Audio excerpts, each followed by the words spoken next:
When you think about the ability for large language models and generative AI to be able to take that data and generate really convincing ploys at scale, if we could delete a lot of their personal information so that these AI models then can't come in and try to phish or compromise those employees to get at my corporate assets, that would be a big win.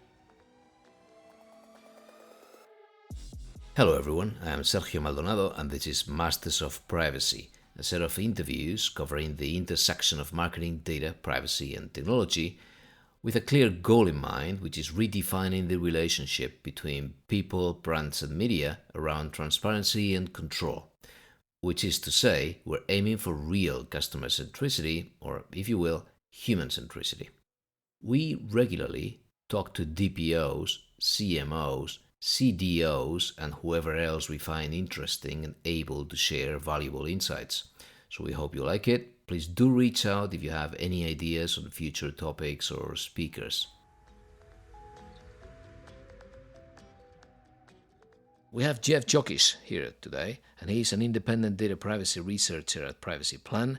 He also joined PrivTech startup Avantis Privacy in 2023, so this year, as a partner and chief privacy officer.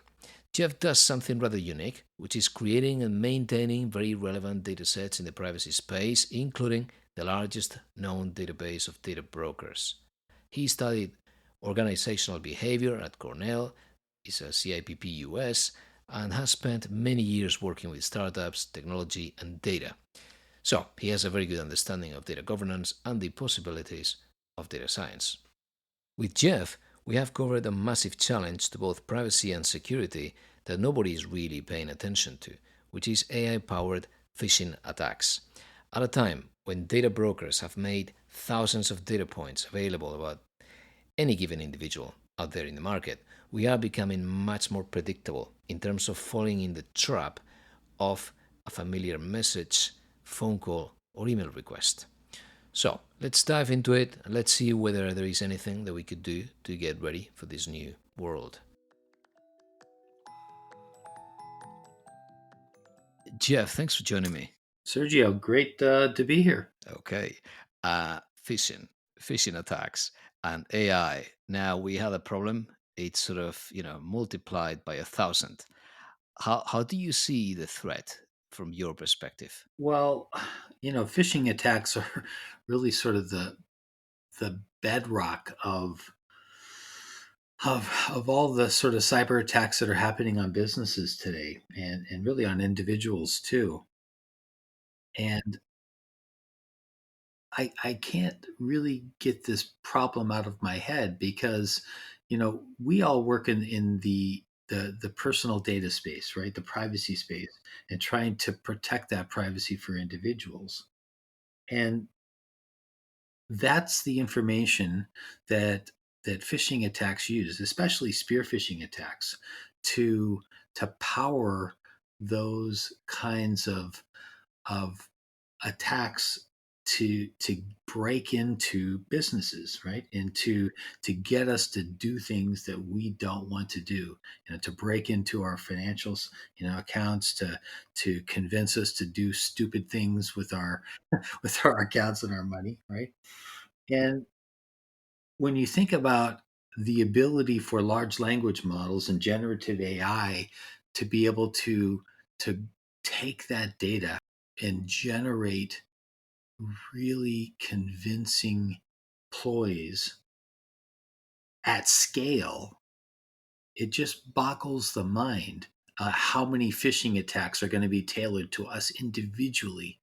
I mean, we could get hit by hundreds of these attacks a day, right? I mean, you think about these like interesting sort of synthetic voice attacks, right? Where they sort of like pretend like it's your mother calling you or a son calling his mother, right? I mean, those are really sort of scary, right? But just imagine like if somebody was to get the Axiom profile on you, right? That has like 40,000 pieces of data about you. It knows every single thing about you, and then to be able to tailor a profile attack against you. I mean, it just boggles the mind on all the different ways that they might be able to pretend to be a friend or a relative or a coworker and come at you. And sure, you can probably figure out what some of those attacks are, right?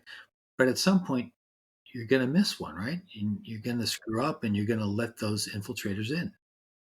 A few years ago, right, I actually almost got fooled by one of these guys, right? I mean, I can't believe it, but I actually almost let some guy into my system because they caught me at a vulnerable moment. I thought that they were legitimately calling me for some reason, right? Because I knew something had happened and they called up at just the right moment with just the right framing. And I was like, oh shit, these guys must be the guys that were supposed to be calling me. And they weren't, right?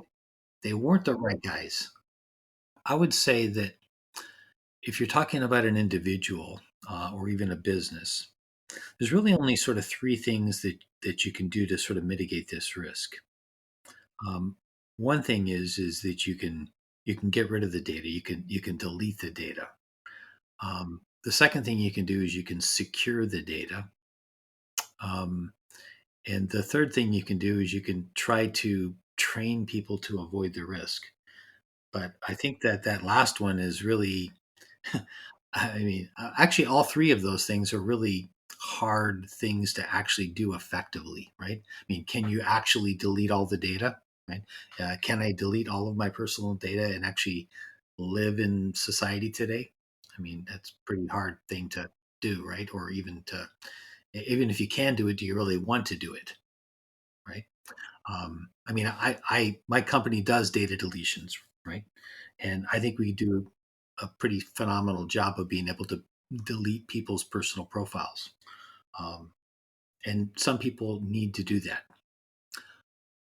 but everybody doesn't want to go out and delete their personal profile because it leads you to a place where you may not want to go, right? I mean, not being able to share information limits you in a lot of ways, right? Now, that doesn't mean that you can't delete a lot of your information and make yourself a lot safer, right? I highly recommend a lot of people do that, right? You definitely need to cut down on your data sharing. But look at the other two things, right? Can you secure your data more effectively? Well, God knows we need much better, protection of our data.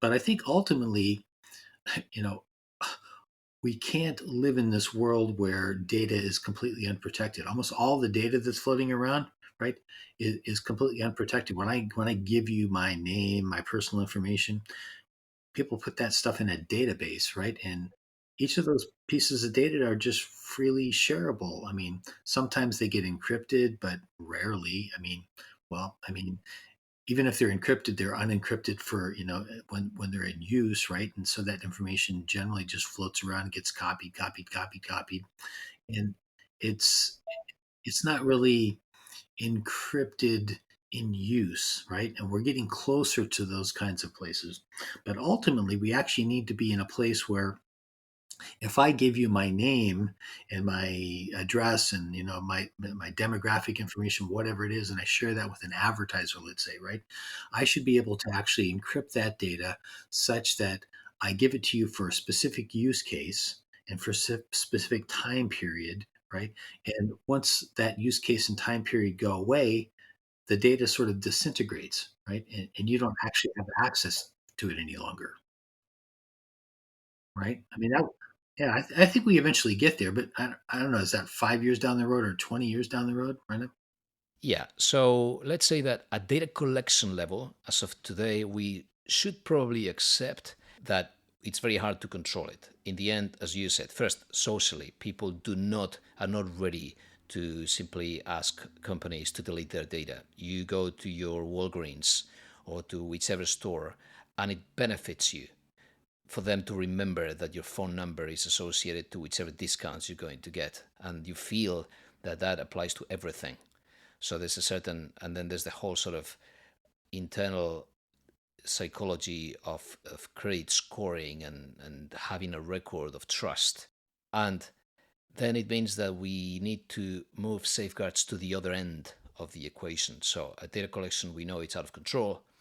Then if it's very clear that the purpose determines the lifeline or the expiration date for a data set, that's one thing. But the other thing you mentioned, and I wanted to ask you, is training.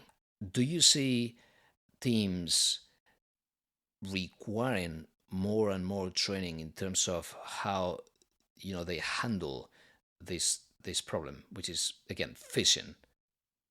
Sure. In fact, there's actually one really interesting thing that I've seen, um, that I think is really valuable, and that is the more privacy training employees get, the better they handle security. If employees don't understand why privacy is important, they don't tend to apply their cybersecurity training as well. Right. I mean, if you continue to tell, employees, don't click on the dancing bear, don't open these emails with the links and stuff like that. I mean, eventually it's sort of deaf ears, right? They just don't listen. But if you start to train them about why privacy is important, and how privacy laws work, and why privacy is important for themselves, right? They tend to actually listen a little bit better. And there's some pretty decent research that backs that up. Um, so I think that's pretty important. But another thing that's sort of not runs counter to that is that I think that overall there's some limitation, an upper limit to how valuable, um, how far you can actually take the training, right? I mean, at some point, you know, you just run out of the value of that training. The training can only take you so far. Um, you can never train the employees enough that you're going to get rid of all the risk.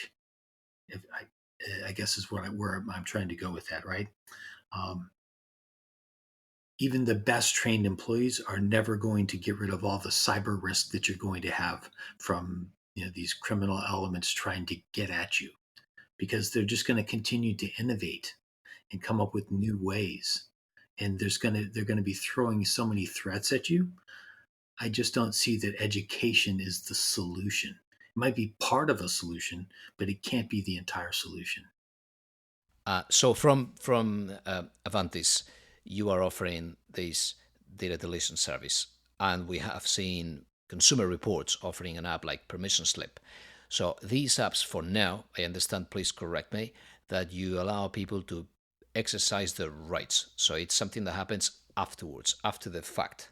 How do you see that helping people and evolving, towards the future, and perhaps becoming some sort of smart agent that could protect us from ourselves and our weaknesses? Avantis does something a little bit different than what the other data deletion services do. But I really think that data deletion in general is going to be around for a while, right? I mean, all of these different laws, GDPR was one of the first ones, though there were data deletion mechanisms even, in the Privacy Act, and, in, several other, American laws. Even like FERPA, gives you the ability to delete your school records in some cases, right? So there's all kinds of different laws like that that they give you deletion rights. But GDPR was really one that sort of popularized that, and CCPA now too. So the problem is, though, that it doesn't really give consumers, well, it gives them the right to delete. It doesn't really give them the ability to do it when there are so many organizations that have your record, right? I mean, there are literally thousands of data brokers out there. Um, the way I sort of came into this is I started tracking data brokers because I realized nobody else was doing that, Sergio. And I actually have a database of over 6,000 data brokers. Well, I've seen that. I've seen that on your website. Yeah, right. So so the data deletions we do are a little bit different. We actually have two different services. One deletes your data from location data brokers, and the other is a very high-end service that deletes your information from like 1,000 data brokers. It's really sort of a high-end service that caters to people that have a real you know, privacy, um, a real problem with privacy. So like they're being, threatened by, somebody stalking them or somebody's trying to track them down, right? And they really need to fix their privacy problem. Or maybe they're a high risk individual with a lot of money and they're going to be a target, or they're a CEO, or you know something like that, where they've got a real privacy issue that needs to be solved. Um, and so we do a lot more than sort of like a traditional privacy agent might. Um, and we can sort of talk about that, right? But in terms of the question that you sort of posed, where is that really going, right? I think that even with the laws sort of trying to to increase the ability for consumers to delete their information easily, that these consumer services are going to have a role to play for quite a while, right? California just passed the Delete Act, right, to hopefully create a sort of a do not call list to more easily delete your data from data brokers. And we actually hope to sort of maybe help them out to grow that list a little bit, or a lot of it, right? But we'll actually have to see how that sort of shakes out, and if they're able to actually get more data brokers to register. But right now, there's only like 500, 527, something like that, that are registered. And if they can't get more to register, then, I mean, having an opt out of 527 is great, but it would be better if it was opt out of 4,000, right? Or 6,000 or something like that, right? Um, but the point is that we really need to get your data out of the hands of more organizations more effectively. Yes. And to sort of bring this back around to what we were talking about at the start, right? Of sort of the problem with AI. I think that organizations, big companies, may actually drive some of this problem, because if you think about this from an organizational perspective, if I've got 100 employees or 1,000 employees, my risk surface, my threat surface is pretty huge. If I've got 1,000 employees and each one of them has a massive amount of personal data all over the internet, on social media, and in a thousand data brokers, databases, um, that means that all of those employees are potentially a threat vector to you know to potentially be a data breach vector for my company. And if we could delete a lot of their personal information so that these AI models then can't come in and try to phish or compromise those employees to get at my corporate assets, that would be a big win, right?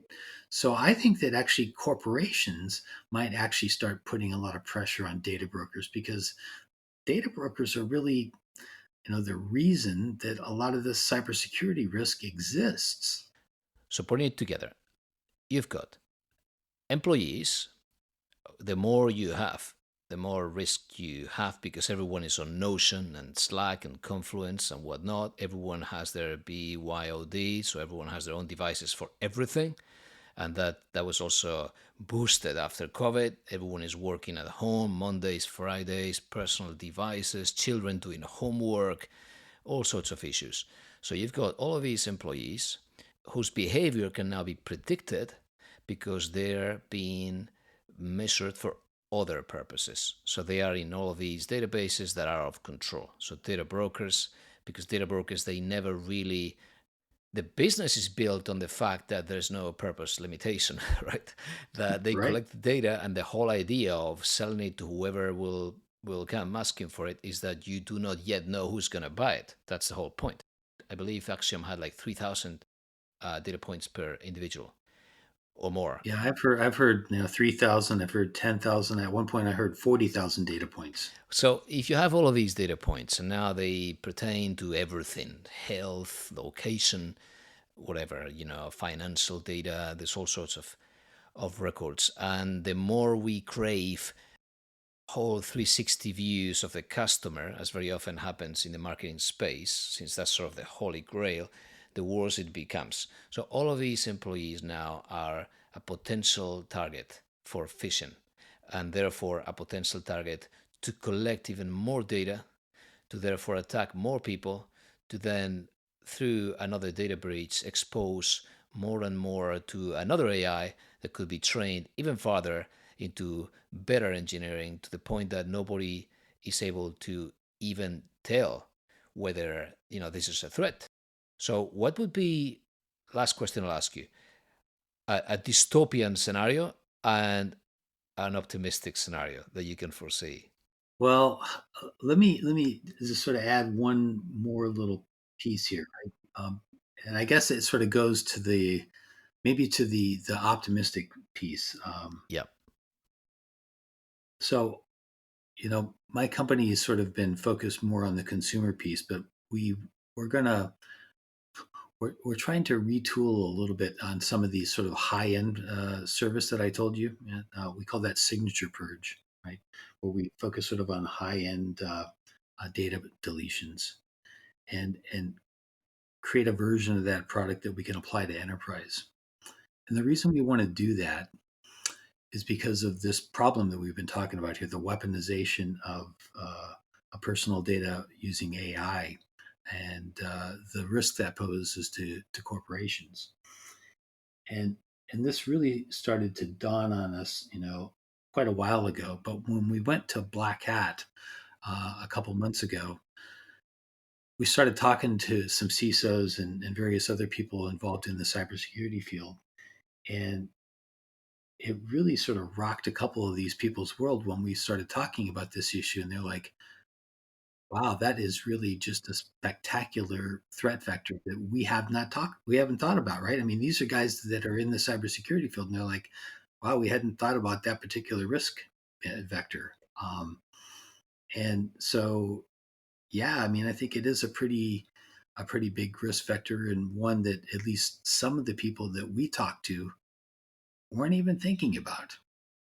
So it seems to me that it's a risk that needs to be considered more, and one that has to be addressed not just by the privacy folks, but the cybersecurity world too. Yeah. So in a more optimistic scenario, if people can understand what's happening, I guess you're already pointing at the solution, which is deleting data, bringing the data brokers under control, and stopping data processing that doesn't have a clear purpose or a retention period. Or what else can you say there as an answer to it? Yeah, I think those are the primary ways to do it. Obviously, all of those are pretty hard. I think the easy one to do is deleting a lot of your personal data, at least the stuff that's not necessary for you to conduct business. You know, um, Deleting all of your personal data is not a good idea because that can have some drawbacks to you, right? But a lot of it you can delete without any real problems, going about your life. And certainly a lot of the stuff that's being held by third party data brokers doesn't benefit you in any way, at all anyway. So getting rid of that is, pretty much easy, and doesn't hurt you. So I think that's very valuable. So, but getting laws passed and making this easier to do is a tough thing, right? And getting the data broker industry under control is not going to be easy. I mean, even though the Delete Act is passed in California, it's like 2 years before it's actually going to be turned on, and a lot of opportunity for the data broker industry to try to gut that, just like they you know well like they've tried to do with a lot of the other data broker bills that have been passed. What do you think about what some companies are trying to do to sort of turn this on its head and pay people for their data? We've had this debate here a few times, but I want to know what you think. I think it's a reasonable idea to try to pay people for data. The problem is that it's a really tough thing to build a sort of like a two-sided network. Um, And the problem, I think, right now is that trying to play both sides and burn the candle sort of at both ends there can feel sort of disingenuous to consumers that are trying to get their privacy back. Um, you sort of get one set of customers that wants to make money, and you get one set of customers that wants to get their privacy back, and they seem to be two different groups of people. You know what I mean? Um, and it's generally not the same people. Um, and so I think conceptually it makes a lot of sense. I think actually making it work is really hard.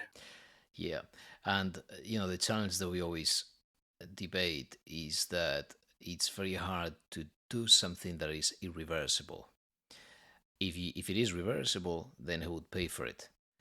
If it is not, then how do you really protect the future if you don't know what that's going to be used for one day? I think ultimately, if once we get control of our personal data, right, and we can secure it, then we can actually start charging for it. But to try to do it all in one step, it's a really big ask.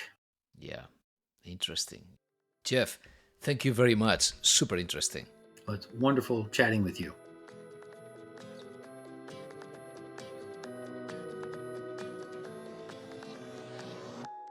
Okay, that's all for today. And you will find some episode notes and links to our social channels on mastersofprivacy.com. Thank you for listening.